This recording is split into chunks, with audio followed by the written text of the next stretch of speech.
Hey there, I'm Sara Porritt, and you are tuning in to the Hear Us Roar podcast. Join me for inspired conversations with Asian women chatting about how ideas and passions can ignite truly transformative journeys. On today's episode, we'll learn about how Dawoon Kang partnered with her three sisters to launch a successful dating app and went on to turn down what was, at the time, the biggest deal ever offered in Shark Tank history. And I'm a pretty huge Shark Tank fan, so totally fangirling over here. Being a bit of a data geek, I was kind of excited when she started talking nerdy to me.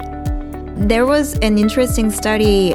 They interviewed a few hundred couples, and what they found is that majority of them actually were living within 5 miles radius of each other. Mm-hmm. And so if you think That's about right. it, Yep. yeah, it's pretty remarkable because where you're basically where you're born and grew up and where you live determine who you are going to end up with. Yep. And you compare that with something like today, where that is not a restraint anymore, and you don't actually have to be constrained by your geographical location in order to be able to meet somebody who might be compatible for you. That's really empowering, and it really feels like, it's kind of more within your control, the type of partnership that you want to create. And having personally lived the single girl life in New York City, I understand firsthand the struggles of finding a compatible life partner in the Big Apple. While there's a lot of potential suitors, matches made on dating platforms can oftentimes lead to dates that go pretty much nowhere. Creating an app environment that attracts and nurtures meaningful engagement can seem like a tall order, but that's exactly the challenge that excited Dawoon and drew her to create Coffee Meets Bagel. Coffee because it's the perfect first date, and bagel as an ode to New York City, where the concept was born. Let's have a little chat with Dawoon. Should we actually start from the beginning? I know you were born in South Korea, and your parents were both entrepreneurs. You have two sisters.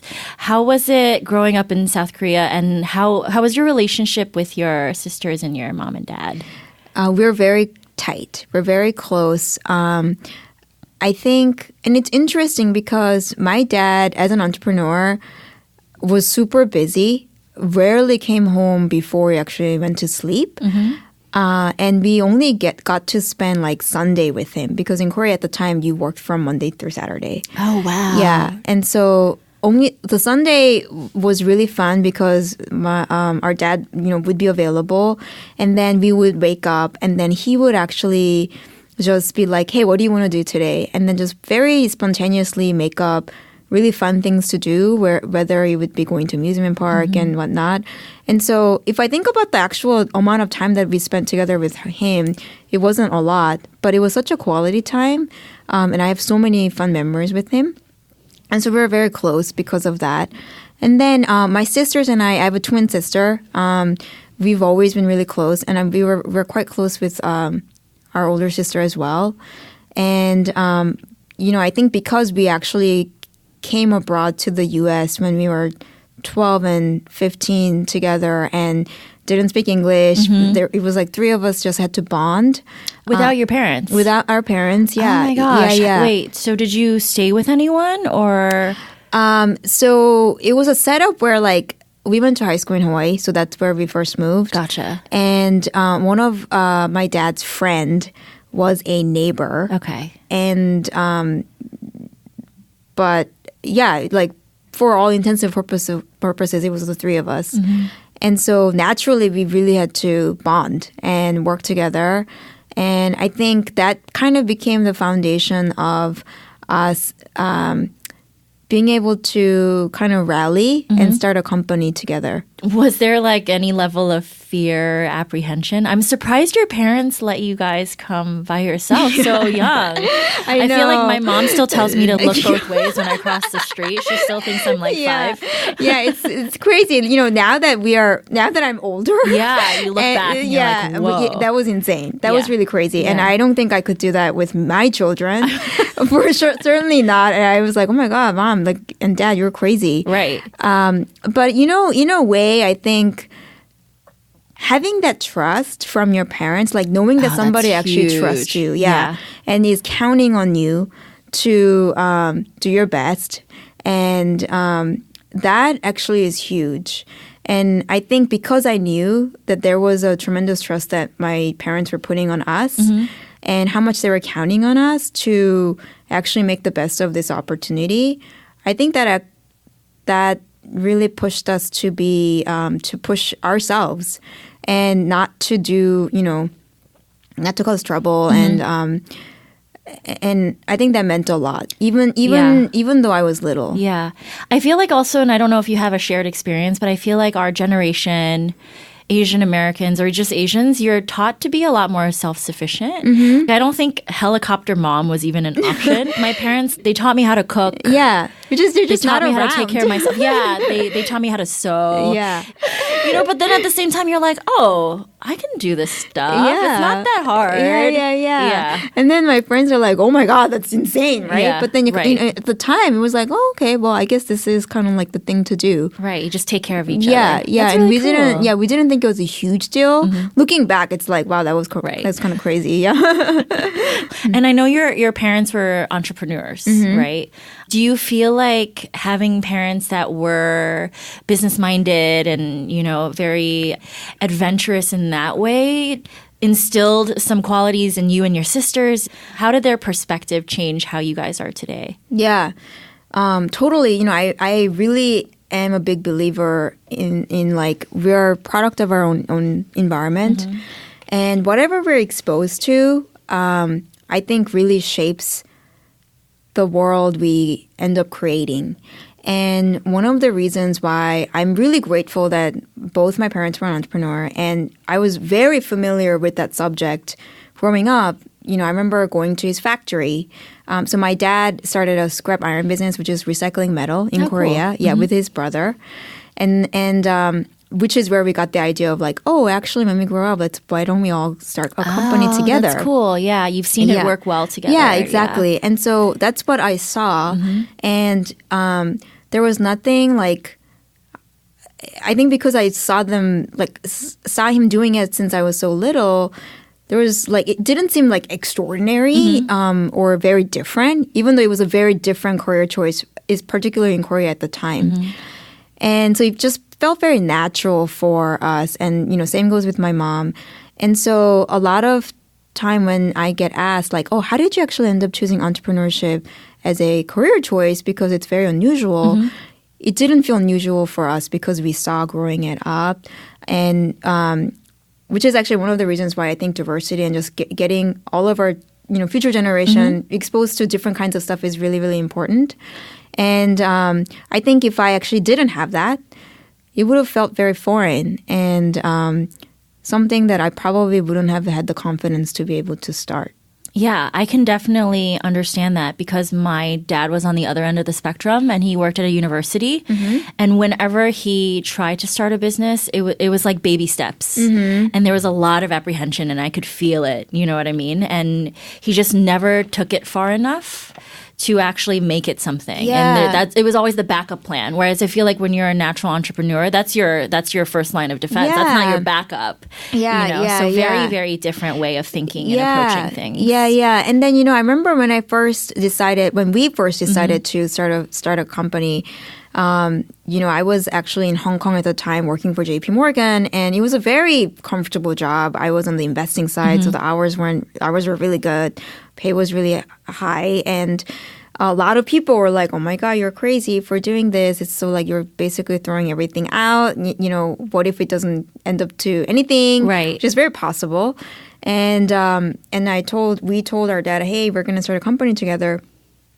My dad was so supportive. Oh, that's amazing. And he was really pleased, actually, that we chose to follow his path. Yeah. And I remember him saying, like, you know what, go for it.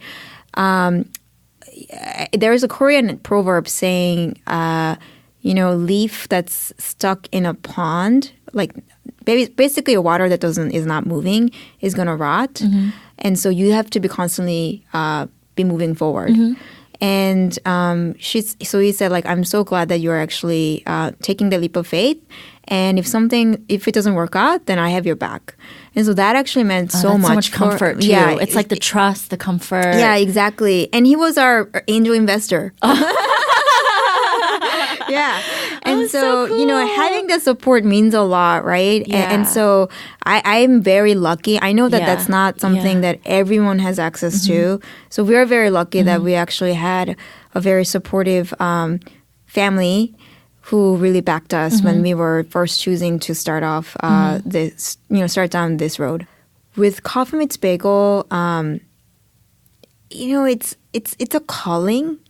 And it sounds like such a cliche, but it is a calling. I wake up and most of the days, not every day, but most of the days, I'm really pumped up about getting to work because we have big problems to solve. And I have such hardworking, passionate team members who I'm working with to solve that big problem. And I'm very eager to get going, which is why even on weekends when I'm actually working, I don't feel angry or resentful. I am excited.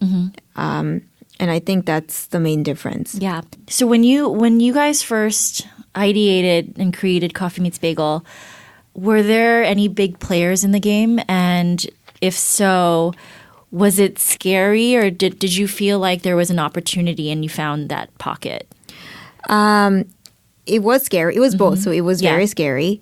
And we found an opportunity. We felt like we found an opportunity, white space in a very, very competitive market. Like, you think there are a ton of dating apps today. There was never a shortage of dating service, like dating website, even at the time that when we started. And so that was never different. But when we actually saw that, hey, why is it that like all the dating services that we use feel so creepy? Particularly as women, it feels like words. super seedy, and like it just was really confusing. Right. And what we found was that wow, there are a lot more men than women using dating apps. It's and you started in New York too, right? Yeah, where there's like definitely a disparity. Yeah. And I'm talking about straight community here, but like there's just a lot more men than women actually using the dating service, and they're like twice as more active. And so what happens is because guys don't really hear back from women, they get really kind of just start throwing out messages that are kind of borderline inappropriate or inappropriate. Oh, interesting. Just to get attention. And then that kind of like creates more like women to flee, basically, and creates so a it's not vicious good cycle. for either gender. And so we said, hey, if you really want to create like great experience for both men and women, then you really gotta like find a way to increase women participation. And that's when we said, like, let's really focus on safety and quality, and that we saw as a white space. Now, even though we were convinced that was a great idea, of course, it's scary to actually start, and you don't really know where to start and whatnot. And that's where I think being able to manage your psychology as an entrepreneur is really important. We told ourselves, hey, we're going to give ourselves a year. That doesn't feel like a long time in grand scheme of life. And if it goes somewhere, then like let's continue afterwards. If it doesn't, we only spent a year on this. I'm sure it would be a great learning opportunity. We can always go back and get our jobs and just move on with life. And so we kind of limited that worst case scenario, and that really helped us kind of get moving. Okay, so have a game plan. Put a time frame against it, and if it works, it works. If it doesn't, on to the next. Yeah, and I think it's important to just know and tell yourself, like, you're not giving away your life, right? Right. It's 1 year. Yeah, exactly. I really admire how much Dawoon trusts her gut and is uncompromising in her conviction. There's probably not that many people who can go on Shark Tank who would turn down $30 million from Mark Cuban. I asked Dawoon about how she developed such razor-sharp instincts. It took me a while to actually start believing in my intuition. And I'm still work in progress. I'm always working on that. In fact, actually, on the contrary, I think I've done a lot of things that actually went against my gut because I just kind of just didn't trust myself. And I think it took me a while to just kind of, you need to have the confidence to be able to believe, right? And I think it was a very long journey for me, and that's continuing today. A lot of it actually came from my entrepreneurial journey, actually, because I've had to work so hard to build a conviction. So much of entrepreneurship is just really selling kind of your dreams, right? And in order to do that, you really got to believe in yourself. And so I think in that process, I kind of just developed more conviction around myself. So when you didn't trust your gut, what happened? So I think this is the thing about life that's funny. Oftentimes, 99% of the time, I do think we are faced with choices that there is no like right or wrong. And one path takes you to a certain way, and another takes you to a different path, but it's not better or worse. I think the thing about not trusting your gut is that it leads to a path that you actually probably wasn't bad or better, but you end up actually regretting. And that is, I think, the place that you don't want to be, like a place where you're actually regretting your decision years later. And so one thing that comes to my mind is when I was in college, I actually wanted to major in computer science. And I gave up because I was very intimidated, not a lot of women in the class, felt very unfamiliar, and I didn't do well in the first couple assignments, and ended up getting a C from that class, which was... C, you're Asian. How can you get a C? I know, right? Yeah, it was just very scary. And I was like, oh, I must just not be good at this. And there was an inkling of me that was like, oh, I think I should just push past it. Yeah, stick with it. But then, I spoke to a couple people and they were like, oh, I think I'm going to drop it. And so I just got discouraged and dropped. And then, of course, I majored in psychology, which is really awesome. Like, I loved my major, but there's inkling of me. It's like, oh, what if? Like, what if I actually listened to my gut and stuck with it? And would it have been better or worse? Like, who knows, right? But it's kind of like that what if feeling. And I think that's the thing that I want to avoid. Yeah. Even when I was choosing an entrepreneurship, one of the things that I actually saw that really helped me make a decision very quickly is Jeff Bezos' talk on regret minimization model. And so he basically lives his life and make choices that is going to minimize his probability of regretting when he's 60 years old. Yeah. And so I think that's what happens when you don't follow your gut. Yeah. I really love that thinking. Live a life where you're minimizing your what ifs and just go for it. What's the worst thing that could happen? Yeah. And I think that's definitely an entrepreneurial mind state because I didn't grow up feeling that way in the sense of what you said a little bit earlier of like, it's not good or bad, it's just different and you might live with regret. Growing up not as an entrepreneur, there is good or bad. Maybe it's your concept of it, maybe it's what your parents impose on that, but I feel like at least, growing up with parents and around an environment where entrepreneurship is different and new and foreign, you can make a mistake. And that's what I was taught. So I feel like the way that you think is very different than that. And that definitely helps you gain a different perspective. Yeah. And, of course, there are decisions like in the business. Right? Like there are just better decisions and you really have to study and discuss and, get help from smart people and follow the best practices and all that to make better informed decisions. So there are decisions like that. Yeah. But I think a lot of life decisions really it just takes you to a different paths and there are no right or wrong. And it's a learning journey. Yeah. And speaking of life decisions, what do you feel like are 2 or 3 different pivotal moments in your life that really define who you are today? It definitely, one is starting Coffee Meets Bagel. Coming to the U.S. When I was 12, that definitely was another one. It kind of had its pros and cons. Like one is it just opened up my world. And I think about a lot of my friends who I left back in Korea and how different our lives are right now. Only because I actually got to live in the U.S., got to learn English, and my my life became global. And so that's a huge privilege that I don't take it for granted. And at the same time, it also kind of made me, I think that was the first time I felt very limited. I remember just coming to the U.S., not being able to speak English, and feeling just very disempowered. And, I used to be super outspoken and just very vocal in Korea, and like just became very quiet. And it took me a while to actually get back to find myself and be confident in actually being able to even just verbalize. Yeah. Without, I used to be so embarrassed about my grammar, and now I'm like, oh yeah, I don't really care. But it really took me a long time to get there.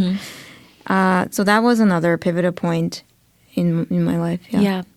Yeah, I felt the same way too. When I came here, it was just an immediate feeling of being an outsider. Yeah. Because I didn't speak the language. Yeah. And even when you learn English too, you do feel like there's still a little bit of separation. So you kind of have to grow into that. Yeah. I think the feeling of outsider really like started when I moved here. If you could travel back in time when you and your sisters first sat down and decided you wanted to start Coffee Meets Bagel and give you and your sisters some advice, what would you say? Definitely invest in mind building, that like cultivating relationship with yourself. I would do that like right away.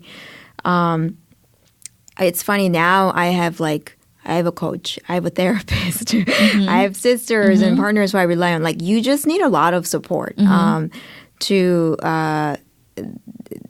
I think like sanely make this journey. It's such a roller coaster, right? So invest in that for sure from the very beginning. I didn't do that in the very beginning, and that I think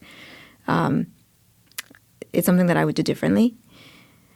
What else? Would you have been receptive to your own advice way back in the day? Because I'm sure you guys were laser focused on growing the company, and older you comes along and you need mind coaching.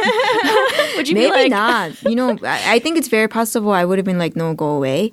I need to do this thing, right? And sometimes you just kind of have to have a breakdown in order to have a breakthrough, right? Right. Yeah. So I think it's very possible I wouldn't have listened. But I would still give that advice. Like, just also invest in learning, not just in that cultivating relationship with yourself, just in general. Like, there are so many best practices when it comes to building a consumer business, building a B2B, how to do sales, how to do pitch. Like, talk to a lot of people, have a lot of conversations, share your ideas. You never know who's going to be able to, share some thoughts or introduce you to people that's going to be helpful. And just constantly learn. Your company is only going to be as good as and capable as yourself and your team, right? So just you constantly growing and your team members constantly growing is very important. Yeah. So, I mean, I think you addressed it a little bit already. If someone wants to start their own app and has a great idea, how should they even get started?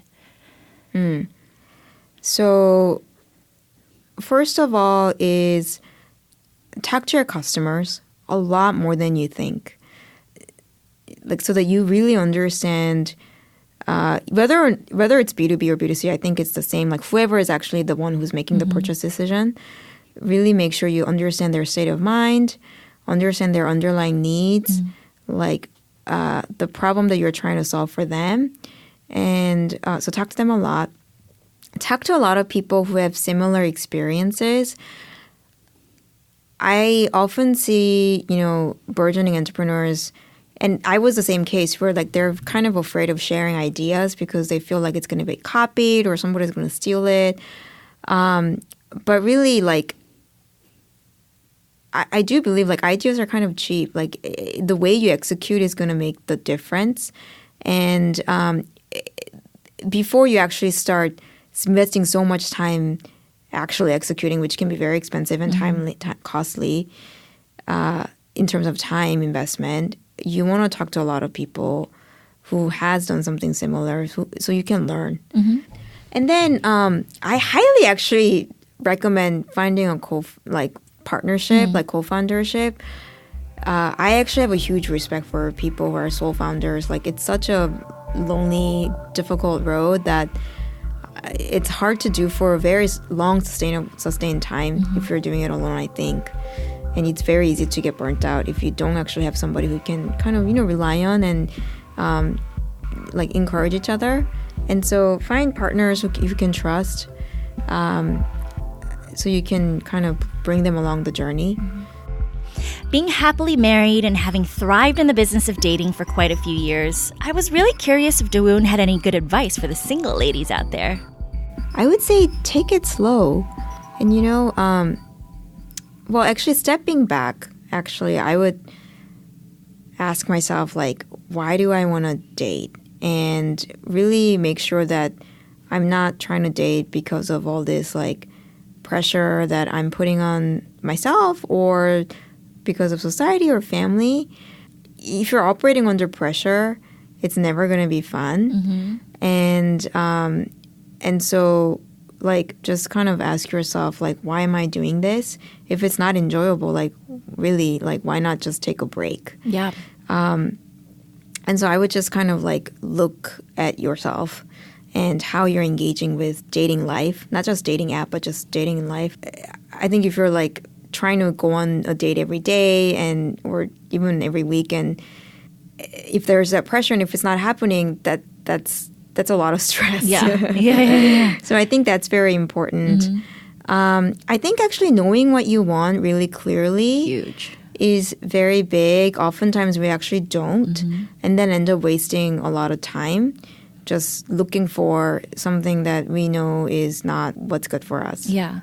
What's new for Coffee Meets Bagel? Like, what's next for yourself and for the platform? Yeah, we're working on a lot of exciting new things. And, the challenge with this industry is that it's competitive, which means you always have to be on your toes. You could be, ahead of everyone and then fall behind. And so you have to be constantly be innovating. And, I look at, we've been doing this for a number of years now. And we started with this, like, focus on quality and safety because we wanted to make sure that the platform is more gender balanced, because that's best for both men and women. And this focus on quality and, like, just kind of slowing things down, it's interesting because years later now, like, fast forward, I don't think there's been a time where that model has been more relevant or needed than ever before, because of the rise of all this, like, swipe-based apps that's really making things exhausting for singles.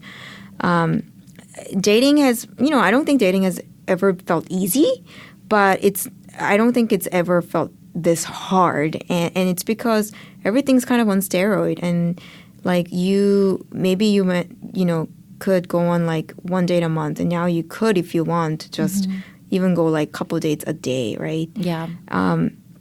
And I think with that, like, there's a lot of fatigue among singles, and I do, like, as a company and as a brand that really inspires to create real connections, I think there's a lot of work for us to do. And so I don't want to talk too specifically about certain features that are coming on board, but we're constantly actually thinking about, hey, what is the best way for us to create that meaningful connections for our users? Yeah.